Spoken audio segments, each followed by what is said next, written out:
There are many stories of creation and God's continuing creation throughout the Bible. And Barbara read one along with you this morning from Psalm 104. And I invite you to go back to that and read the whole thing. It's one of our longer Psalms. It is absolutely beautiful. And if you have a chance to read it, please do. I am reading from the book of Job. We often don't think of Job as a beautiful creation story, but there is this amazing passage which I will read from Job chapter 38, beginning with the first verse, and then picking up again after 7 verses with 34 through 41.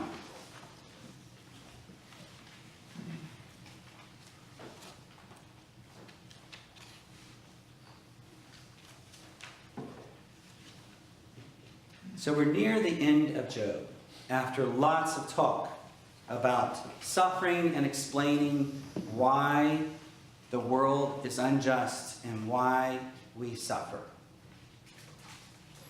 Then the Lord answered Job out of the whirlwind, "Who is this that darkens counsel by words without knowledge?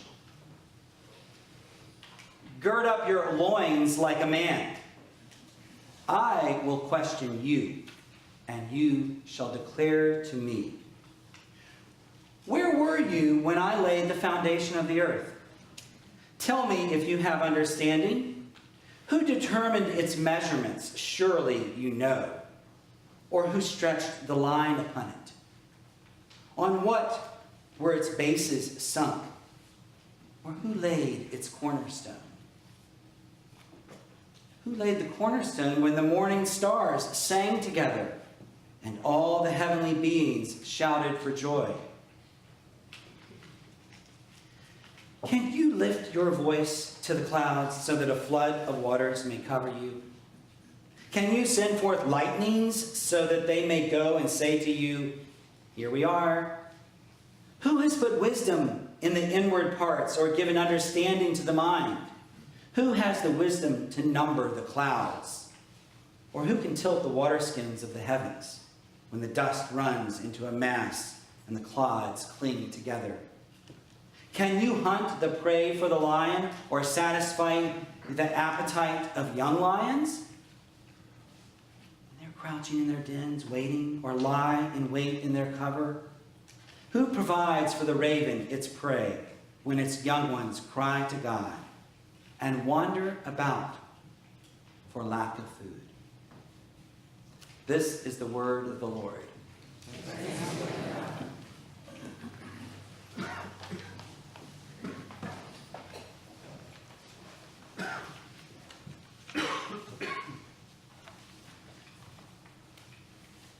I'm not sure how many of you keep a Bible in your bedroom or near a bedside table, but I'm guessing that most of you don't routinely read books like Job or Revelation before you go to sleep at night. And in case you haven't read Job lately or ever, here's a brief refresher. The book starts with a dialogue in God's court, his legal court, with an accuser or prosecutor, where a wager is made disputing the ability of one of God's faithful, Job, to keep his faith even when everything is taken from him.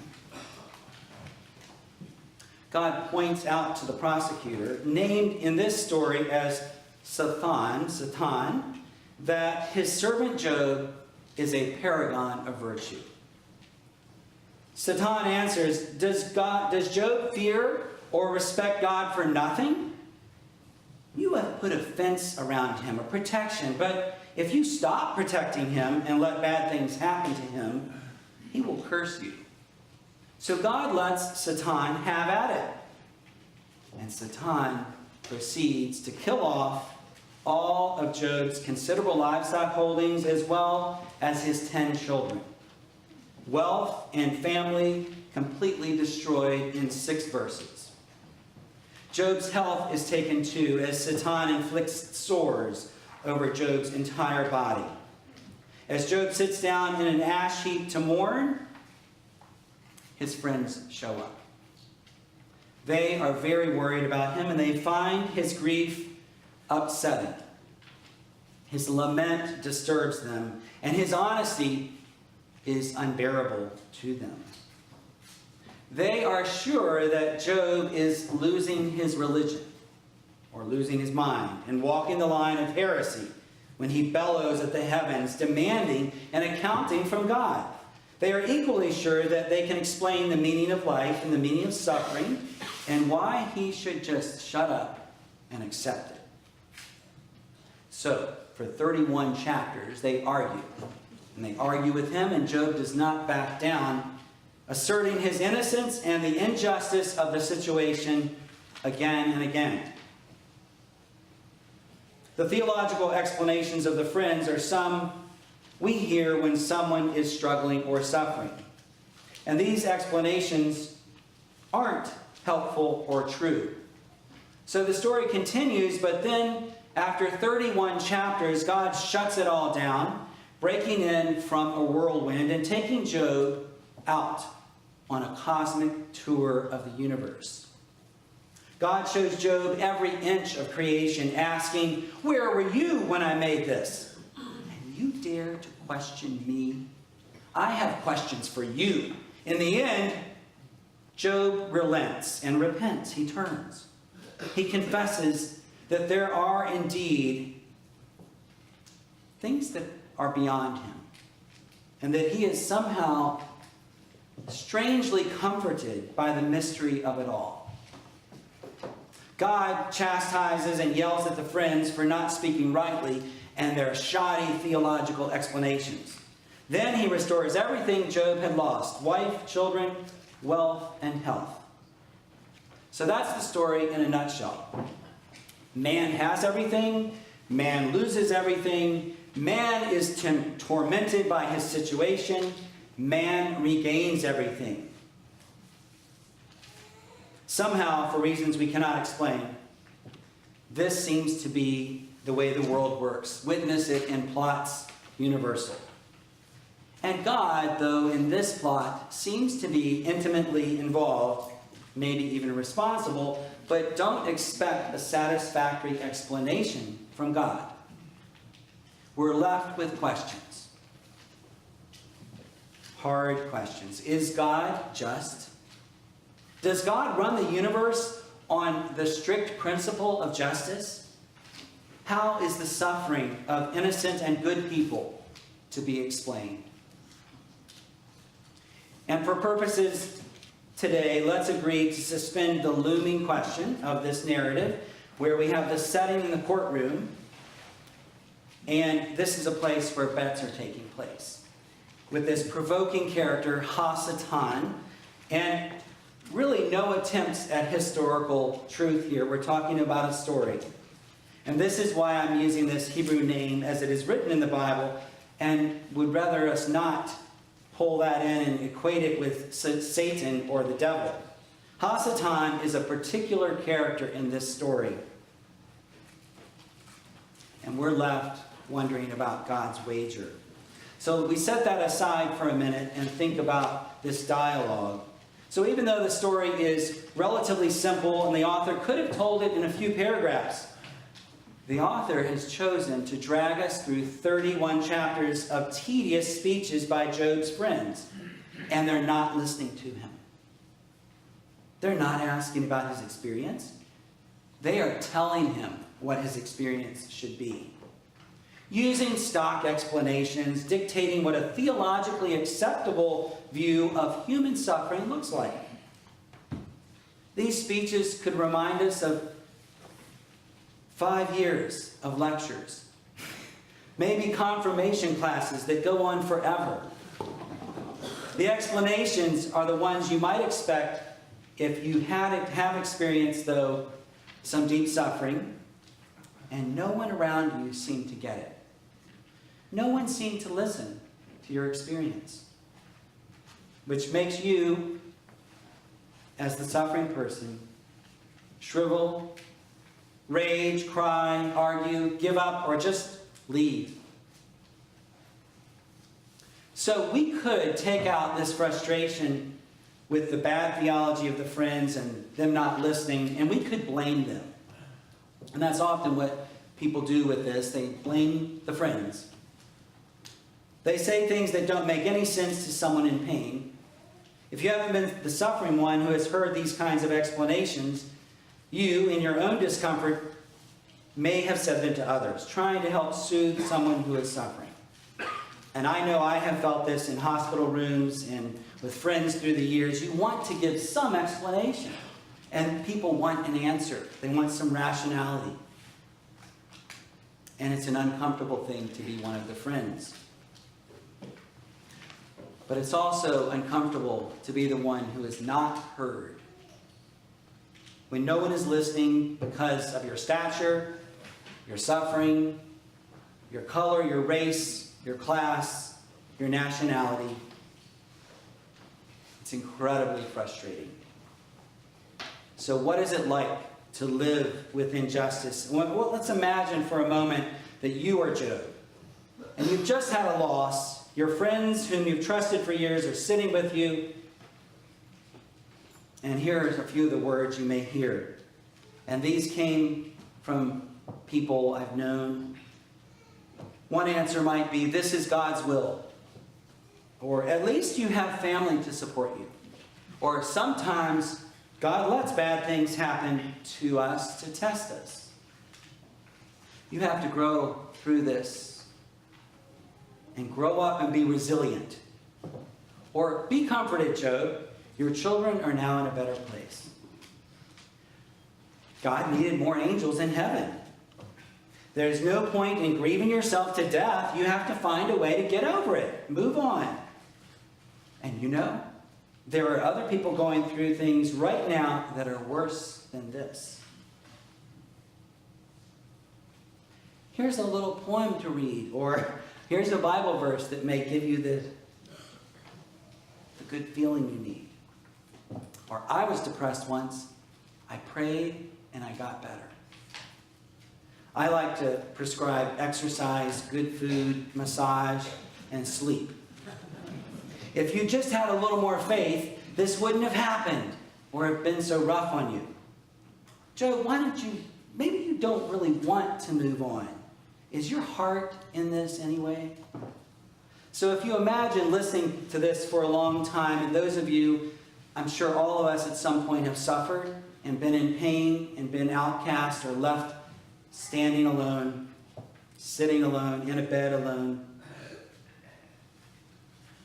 You imagine it's not a good feeling.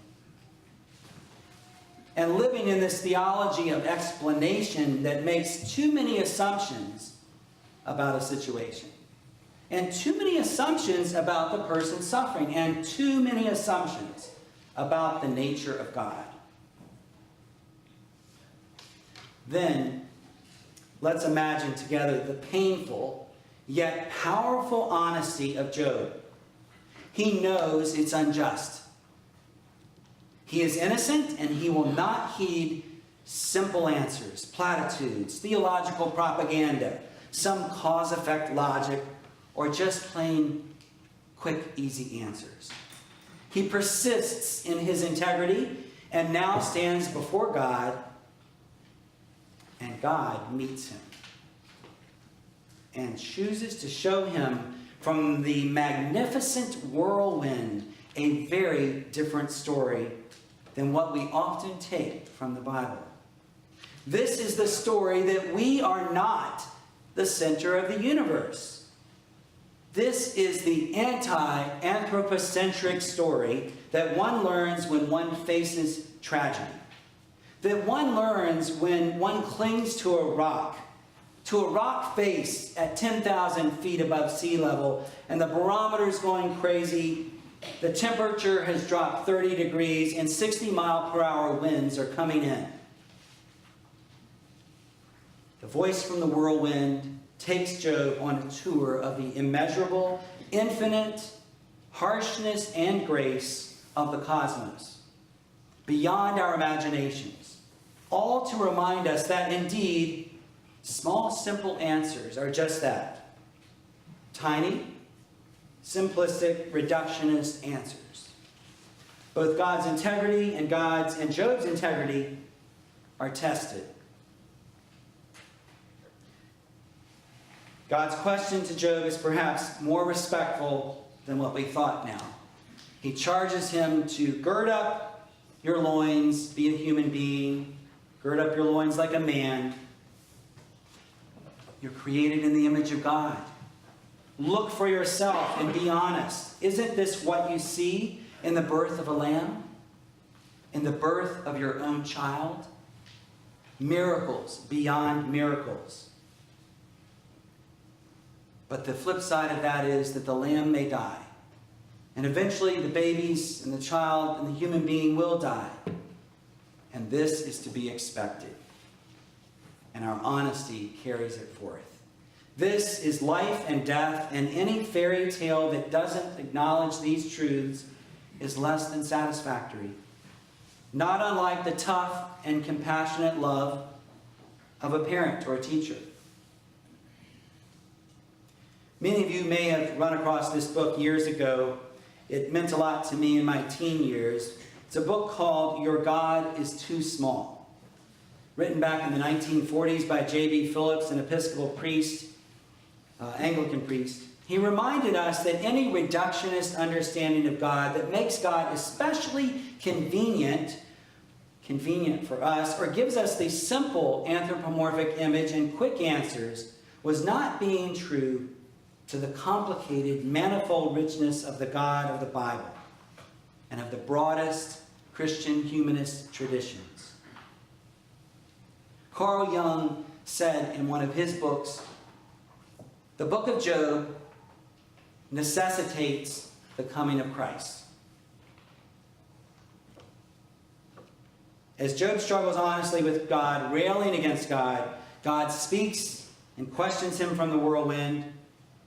And I prefer to think that this God, the God that will dialogue with us, likes the good argument, likes and appreciates a dialogue. And he respects Job enough to come to him. Gritty, persistent, persevering Job. He respects him to come back with powerful questions right in his lap. So, I love to read literature and keep reading literature for revelation. I love to go out there on that rock face. And at times you find something that truly rings as if it were Scripture. And if we were adding to the Bible today, I would vote for this poem by Mary Oliver to be added. It seems to resonate with Job's understanding of God and life. From the human ground we stand on, hear her words. You do not have to be good. You do not have to walk on your knees for 100 miles through the desert repenting. You only have to let the soft animal of your body love what it loves. Tell me about your despair, yours, and I will tell you mine. Meanwhile, the world goes on. Meanwhile, the sun and the clear pebbles of the rain are moving across landscapes, over the prairies and the deep trees, the mountains and the rivers. Meanwhile, the wild geese, high in the clean blue air, are heading home again. Whoever you are, no matter how lonely, the world offers to you imagination. Calls to you like the wild geese, harsh and exciting, over and over, announcing your place in the family of things.